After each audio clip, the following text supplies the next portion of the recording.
Thank you for tuning in to Zim News Beat TV. The car went through, so it has been recovered by the team. I was told the team said this morning they realized the water level was quite high. Up somewhere downstream, the river was blocked by debris, which they unblocked, and the water started flowing. The river subsided a bit, and with the search, they found the car here. You recall yesterday they found parts of the car which were the bumpers, and now they found the car. We think at least there is relief and closure that at least the car has been found. I'm sure every one of you can see the condition of the car. We are going to undertake an investigation of the car so that we can come to a conclusion as to what exactly happened.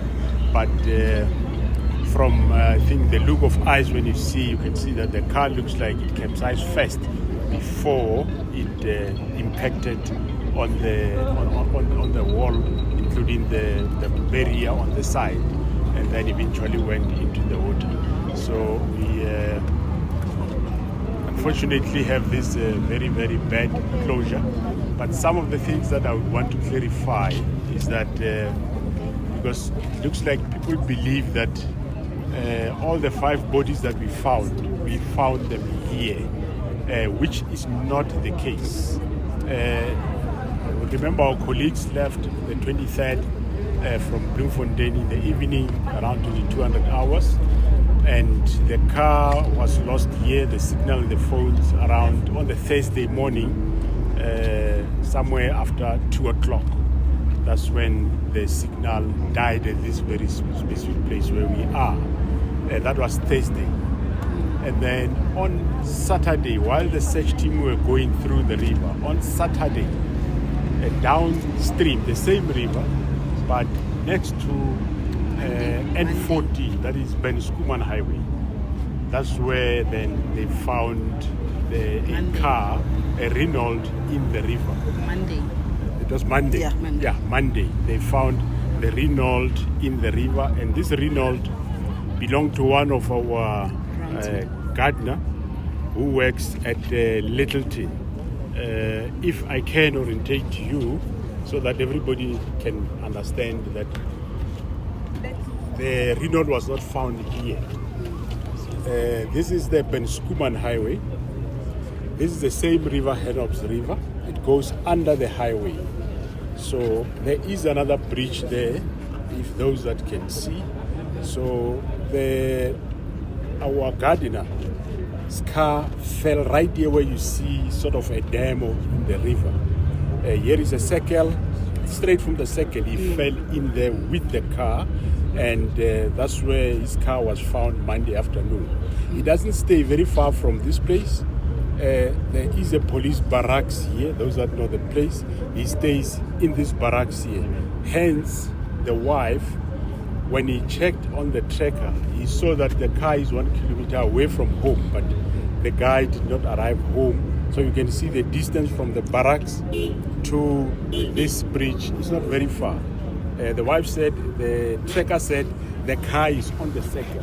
And she did look, she saw no car on the circle. So he thought he parked it somewhere, he left with friends to go somewhere. So, and eventually he ended up not being recovered, but he was recovered seen by the helicopter, and the car was taken out, and he was found to have passed away. So I must clarify that the Renault did not go in here where we are, but it is the same river, but next to Ben Schoeman Highway, those that knows the place.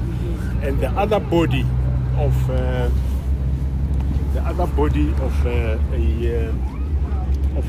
white male that was found, it was also not found here where we are. It was found on this very same river, but the other side as you go, Macro is just opposite, the golf course is there. That's where he was found in the river also. So I just thought I must clarify that. National Police Commissioner Criselda Lewis from SABC Television News. Does this mean, given the fact that we now know from what you're telling us that the vehicle capsized before it then went through this embankment, are you still investigating a case of culpable homicide as a result of that? And of course, the families, after having been informed of this, because this was a crucial part of the questions that they asked when you came to the scene with them. They asked, where is the vehicle that our children were traveling in? The vehicle, Criselda, has been found now, as you see it. Investigation, we have got no rules to stick to whatever charge when you investigate.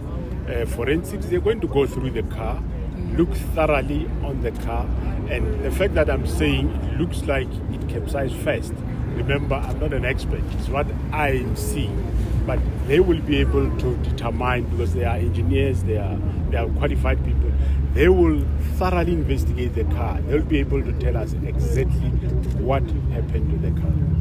General Muluku Moloto here from ENCA. As much as you're still going to proceed with your investigations, what would be your response to those who might be skeptical and say, considering the fact that these are the police officers who possibly might have been investigating serious matters, and they still have conspiracy theories which they believe that this was not an ordinary accident?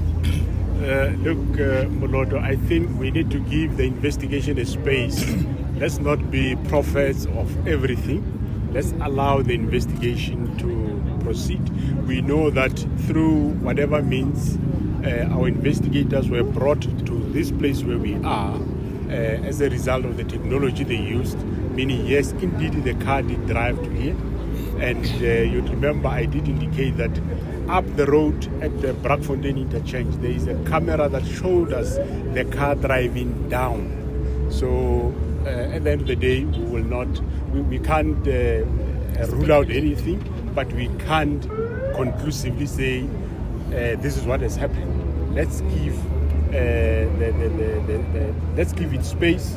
And also remember, right at the beginning there at the Grasberry Engine Garage, you remember the gentleman who was driving the NP 200. We also investigated that, and we definitely can rule out that we are quite fair with what he told us. And his employer also told us his whereabouts, the routes, and we have got no doubt. And therefore, provisionally now, we do take his story that what he says that he drove with the car from Bloemfontein and they were overtaking each other along the road, and at some point he felt a bit uncomfortable, hence he wanted to see who are in the car. After he has seen that no, it's two ladies and a man, he was a bit much more comfortable and he left. So that is still part of our investigation. We haven't yet ruled totally that out. We're still going to go deeper because we want to know from there who did he talk to and what did he say. So that's part of the investigation. But at this stage, it looks like an accident until we finalize. The forensics have done their thorough investigation on the car. So let the public be assured that this is what we have for now. Unfortunately, we can't control those prophets of doom that or that come with different conclusions. Unfortunately, we can't. So I just wanted to clarify that also to South Africans, that the bodies were all not found at the same place, not on the same day, and even the two cars, there is no three cars involved. It is only two cars. It is this Polo, and the other one is a panel van, a Renault, and it was not found at this very same spot. It is the other spot, as I've indicated, but yes, it's the same river. General, just a quick one, Audrey from Newsroom Africa. The scale of the operation that we've seen here in the past couple of days, particularly today, has really been one for the books. And South Africans have been wondering, with the capacity of your multidisciplinary team, can they see this kind of operation happening going forward should such a case arise with other people that could go missing? Well, we will do same. Remember, South African Police Service do get reports sometimes. Some people report, for example, last week I had a report where somebody let her child to go away, and she came to police. We reunited the child with the parents. Remember, here we don't say police are more important than the public. Everybody is important. But remember, as you all were saying, you were suspecting something else. Hence, we made sure that we find out what exactly is this.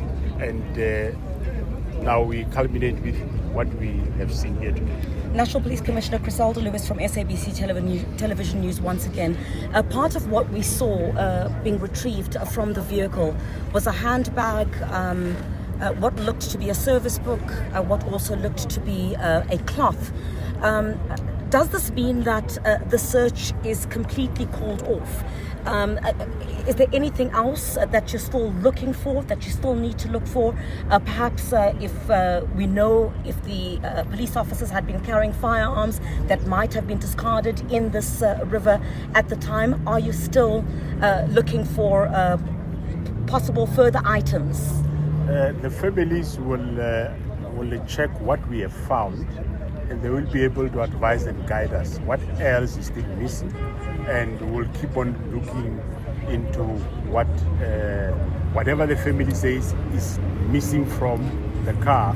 We will keep looking into the car. For now, we really can't really say. The family must look first as to what did we find and reconcile with what they know their young ones had. Then but the search will still continue. Okay. General, are you able to give us progress in regard to the autopsy? It's part of the investigation, Bulugu, and once it's finalized, we'll be able to advise you. But it's part of the investigation, and for now, there's nothing sinister that we physically that we have seen in terms of, let's say, short bullets. No, nothing. Okay. But of course, there are injuries, but the doctors will tell us exactly when they finalize their autopsy. Okay. Colleagues, before we hand over to the Premier who's just arrived, as well as the Deputy Minister, General, just to thank the teams involved in this particular operation. Yeah, we once more want to thank all the teams that were involved, the SAPS teams. I won't count them by units because it was quite a number of units.